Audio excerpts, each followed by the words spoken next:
Hello,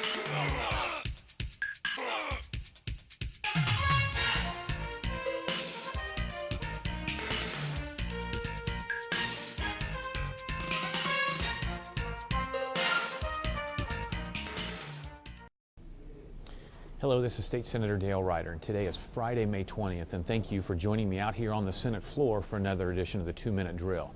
The Senate has adjourned for today, but not before taking significant action this week that affects you directly. First, you'll recall we've talked before about House Bill 3500.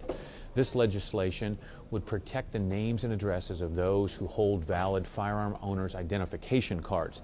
You'll recall a couple months ago, Attorney General Lisa Madigan urged the state police to release the names and addresses of those card holders to the press.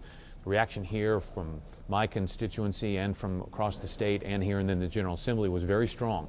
And legislation was proposed that I sponsored in the Senate, that was sponsored in the House, to make sure that it was clear in law that the names and addresses of these card holders was kept confidential.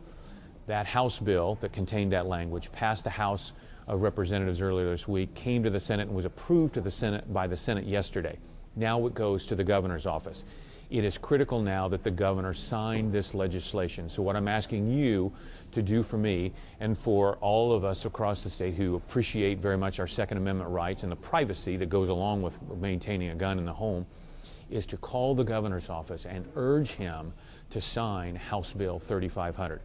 In other news, as many of you know, the Senate Democrats rolled out, after drawing behind closed doors, their proposed legislative map for new Senate districts. This is, while we've been consternating over the mapping process for some time, this is in many ways the very front end of the process. We expect to see House lines very shortly here today, and there will be more wrangling and more discussing, and in all likelihoods, changes to those lines. But I would invite you, if you're interested in looking at those lines, to please, from my website, we'll have a connection to allow you to go to the websites that contain both the Senate districts and the House districts, and you can look at those for yourself. So with that, thank you again for joining me on another edition of the 2-Minute Drill, and have a great weekend.